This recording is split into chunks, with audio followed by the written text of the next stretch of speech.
I can't see any problem in you handling both sides of the operation, at least until volumes increase. Right. You shouldn't need more than 2 to help you on the trading floor. A couple more in the back office for settlements. No need to pay top dollar. Get them young, get them hungry, and train them up. I'm a bottom-line kind of guy, Nick. Absolutely. I mean, that's my philosophy. I took him at his word. My team were young, they were hungry, and they didn't have a clue. A futures contract is an agreement to buy or sell a specified amount of a commodity at a specified price at a future date. Right, it's like if I agree to sell you this cup of cappuccino, which I don't yet own, at 45 cents a month from now. If I can buy the cappuccino at, say, 43 cents, I make a profit. If the price goes the other way, I have to pay more and I lose. It's timing. It's buying and selling at the right moment. Sometimes espresso might be the best deal, or salt or pepper. So, we're running a supermarket up. The truth of the matter is, we're not buying and selling anything real. It's just numbers. In our case, contracts based on the value of the Nikkei, the Tokyo stock market. We do this for the bank? No, we do this for the customers. We are not allowed to trade on behalf of the bank. They were a good bunch and they were keen to learn. It looked like a madhouse with all the traders waving and shouting like bookies at a racetrack. But it all made sense once you got the hang of it. There were some hiccups, of course, but that's normal in any operation, especially a new one like ours. The important thing was we were picking up the business, and the future looked rosy.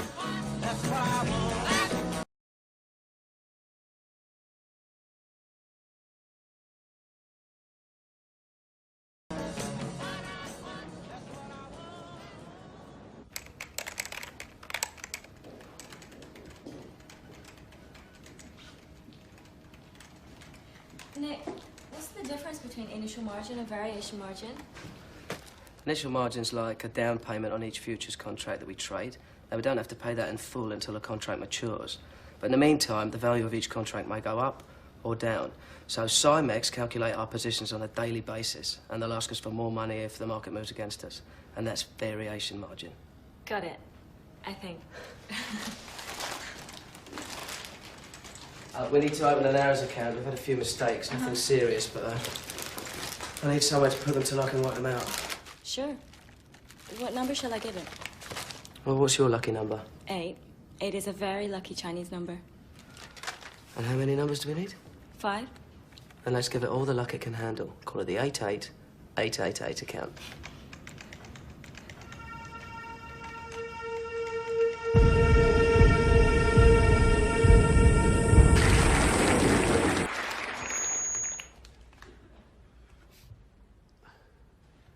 We may be the oldest merchant bank in the world, but that's no excuse for not keeping up with the times. When I became chairman, I realized we couldn't go on running Barings like a gentleman's club. We had to look beyond our traditional recruiting grounds, the old school tie, to seek out a new and hungrier breed. We're beginning to see the fruits of those efforts, and I have to say, the recovery in profitability since the reorganization has been amazing. To be frank, I've discovered it's not actually terribly difficult to make money in the security business.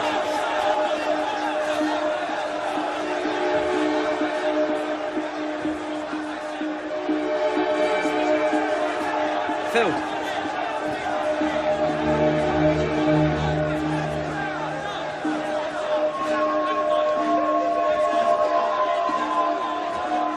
Yeah, you paid 50 for 20.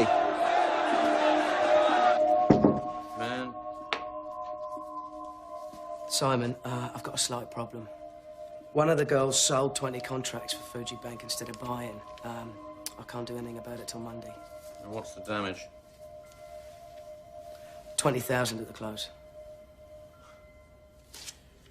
Sack the cow. She'll never work on Cymex again. That's a bit hard, isn't it? Look, you handle it. Have a word with London, but make sure you make that client good. All right.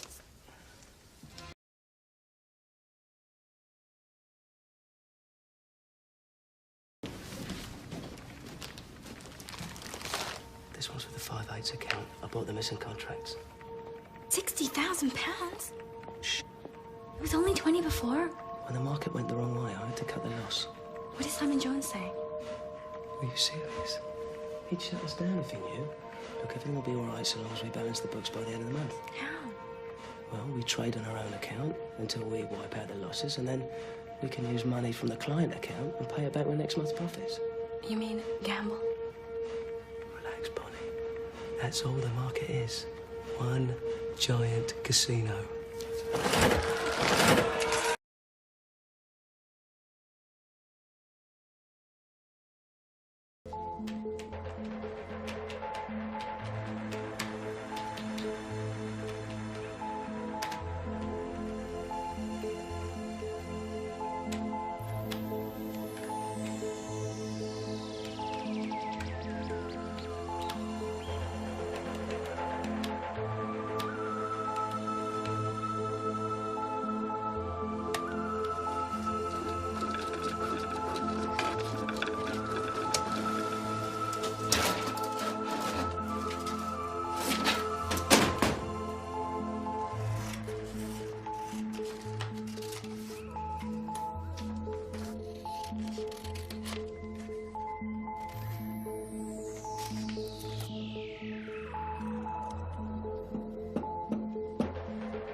And so with scissors and paste, I created $78 million out of thin air.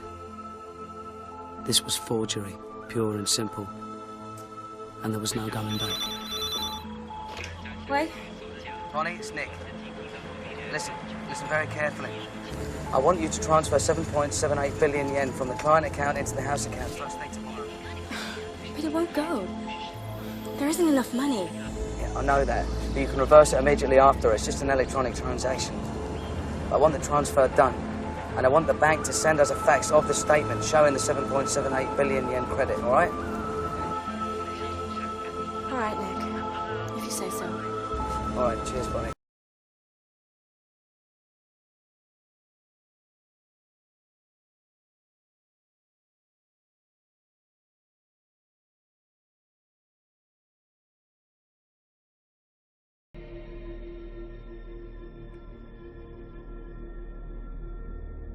I'd thrown away countless more millions, and it hadn't made a dent. I was only one day from bonus day, but the game was up. I was beaten.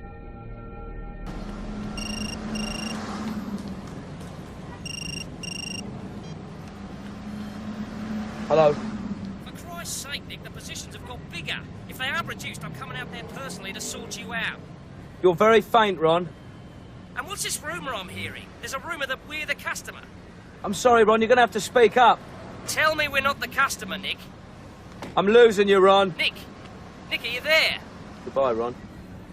The Chancellor of the Exchequer, Kenneth Clark, is trying to calm fears sparked by the failure of Barings Bank. In a statement to Parliament, he denied reports that the British banking system is about to collapse. According to him, Barings' failure is a unique situation which he blames on the actions of a rogue trader in Singapore. Estimates of potential losses range from 800 million to over 1 billion pounds. There's no way of knowing how markets will react when they reopen on Monday. And while the Bank of England tries to put together a rescue package with the Sultan of Brunei rumored as a possible buyer, time may be running out for one of Britain's most venerable financial institutions. Charles Sampson, CNN, London. Do you think they're all going to hate me now?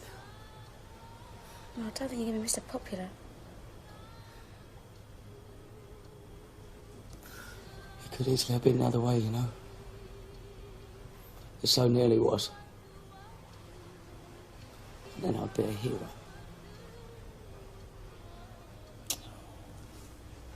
Come here. Come here.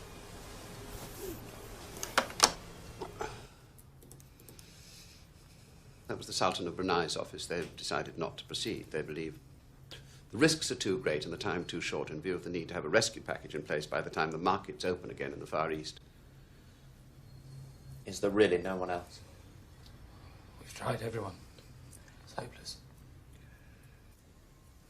I therefore have to inform you that Barings is insolvent and will go into immediate liquidation.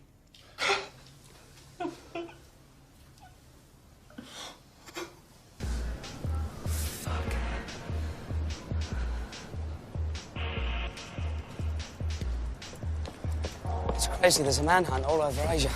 I think we're sailing around Indonesia in our yacht. Oh, hot bloody yacht. I know, it's crazy. What about the flights? Well, there's one to London that goes via Singapore. That's not good. Well, there's a flight to Frankfurt that goes via Abu Dhabi. Let's take it.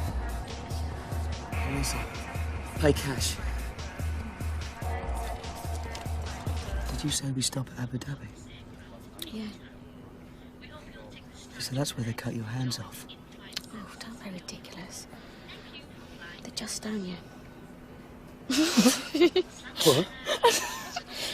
I'm sorry, you've got... Poor old Barings, eh? That's what you get behind the wrong sort of person.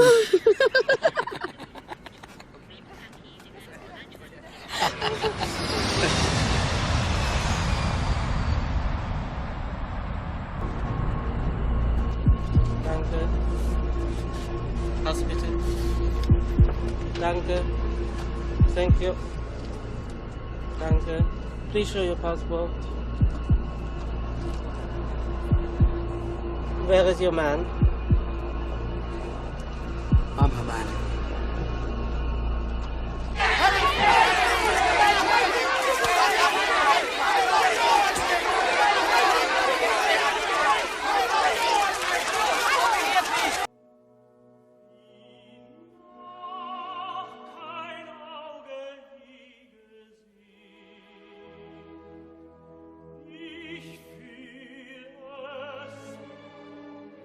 And that's it, more or less. That's the end of my story. Barings was eventually sold to the Dutch bank ING for the princely sum of £1. Lisa's got a new life working as a flight attendant for Virgin Atlantic. I hear she's got herself a new fella. As for me, I fought unsuccessfully against extradition from Frankfurt to Singapore on charges of fraud, forgery and breach of trust. I was sentenced to 6.5 years in prison. Despite rumours of secret bank accounts and hidden millions, I did not profit personally from my unlawful trading. To be absolutely honest, sometimes I wish I had.